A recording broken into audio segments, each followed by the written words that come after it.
Immanuel, Tuhan beserta dengan kita semua. Kembali bertemu dengan saya, Pendeta Jonathan F. Pulalang, pada hari Minggu, tanggal 22 Oktober tahun 2023. Mari kita minta pimpinan Roh Kudus untuk pembacaan dan pemberitaan firman Allah. Mari berdoa. Tuhan Yesus, kami sangat membutuhkan urapan Roh Kudus.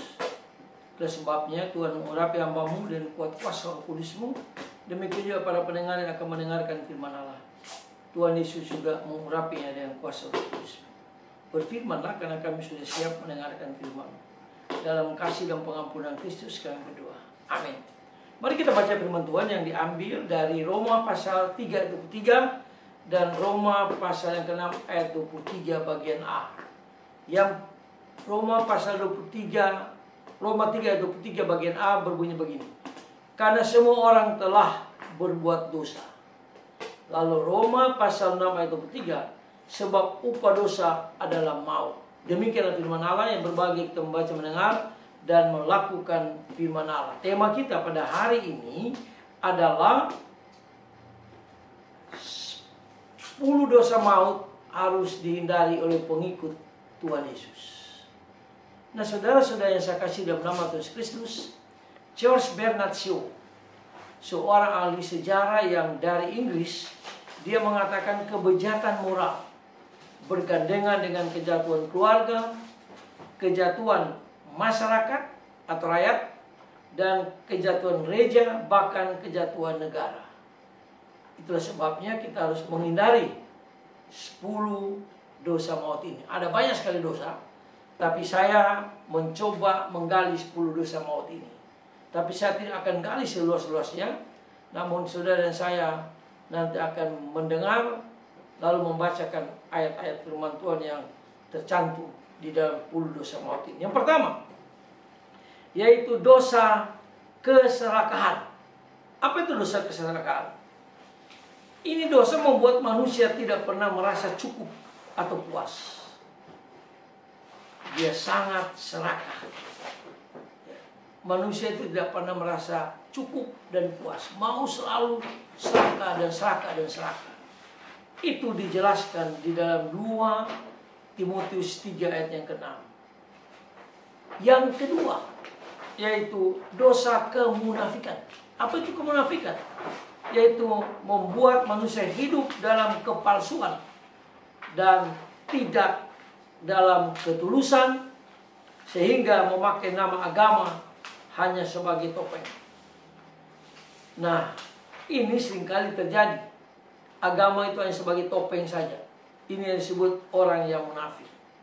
Itu pun dijelaskan di dalam 2 Timotius pasal 3 ayat 2c. Yaitu orang yang munafik. Banyak sekali orang munafik di dunia ini, termasuk di gereja. Yang ketiga, yaitu dosa egoisme. Apa itu? Membuat manusia hidup dalam ketidakpedulian terhadap sesama manusia. Terhadap orang lain dia nggak peduli. Dia hanya memikirkan dirinya. Yang penting dirinya aman. Yang penting dirinya tidak diganggu. Dia tidak peduli dengan orang-orang yang susah, orang-orang yang perlu dibantu. Itu dijelaskan dalam 2 Timotius pasal yang ke-2 ayat 2 Timotius 3 ayat 2c. Yang keempat, yaitu dosa mencintai uang, atau sering disebut mata duitan. Nah, manusia mengukur segala hal dalam kehidupan setiap hari dengan uang. Tanpa uang, maka manusia tidak bisa berbuat apa-apa. Ini kenapa? Karena dia sangat mencintai uang. Dia bukan mencintai Tuhan, tapi dia mencintai uang. Ada banyak sekali contoh yang terjadi dengan orang yang mencintai uang. Ada orang karena uang, dia tidak bisa kalau tanpa uang. Harusnya manusia harus mengandalkan Tuhan. Itu dijelaskan dalam 2 Timotius 3 ayat yang ke-2c juga. Lalu yang ke-5, dosa persinahan. Manusia tidak ada komitmen kesucian baik dalam kehidupan maupun dalam kehidupan keluarganya. Dia senang dengan persinahan atau seks bebas. Itu pun dijelaskan dalam 2 Timotius 3 ayat yang ke-6. Lalu yang ke-6, yaitu dosa kasar, kekasaran. Ya. Ini yang disebut KDRT. Ya. Manusia tidak pernah mau peduli dengan perasaan orang lain. Misalnya perasaan istrinya, perasaan anaknya, perasaan suaminya, dan sebagainya. Sehingga memaksa kehendaknya dengan cara-cara yang tidak patut demi mencapai keinginannya. Makanya ada Komisi Hak Asasi Manusia. Karena manusia kasar. Dan itu dijelaskan di dalam 2 Timotius pasal yang ketiga ayat yang keempat. Yang ketujuh, yaitu dosa tawar hati. Artinya manusia mudah kecewa dan tawar hati, baik terhadap lingkungannya, keluarganya, maupun gereja, pelayanan, bahkan negara. Dia tawar melihat negara yang makin hari bukan makin baik, tapi makin hari makin tawar, makin berantakan, sehingga manusia jadi tawar hati. Nah, sebagai orang Kristen tidak perlu tawar hati. Dia selalu harus beriman kepada Tuhan Yesus. Yang ke-8, yaitu dosa iri hati dan kesombongan. Manusia mudah bersaing dan menjelekkan serta menjatuhkan orang lain yang dianggap memiliki kelebihan dibandingkan dirinya.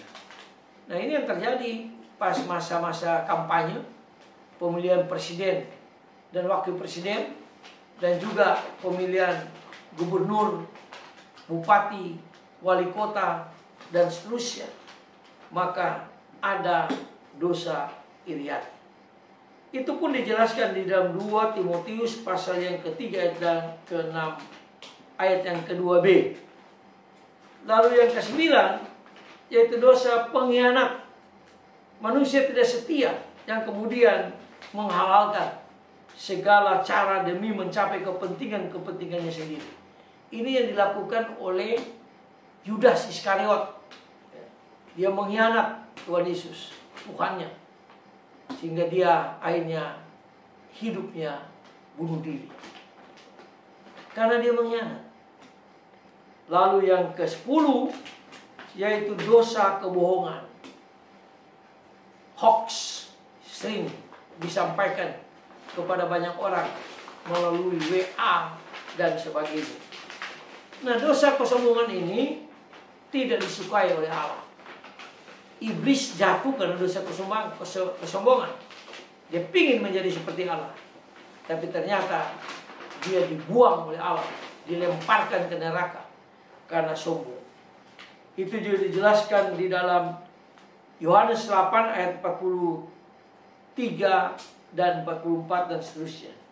Dan juga di dalam 2 Timotius pasal yang ketiga ayat yang kedua. Nah, saudara-saudara yang saya kasih dalam nama Tuhan Kristus, bagi setiap orang yang percaya, yang ingin meraih kemenangan dan sukacita yang melimpah dalam hidupnya, hendaklah kita waspada, berjaga-jagalah.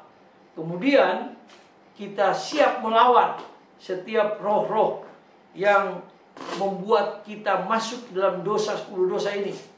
Kita minta pertolongan Roh Kudus supaya dosa 10 dosa ini tidak dimiliki oleh kita sebagai pemimpin-pemimpin Kristen, sebagai pengikut-pengikut Tuhan Yesus.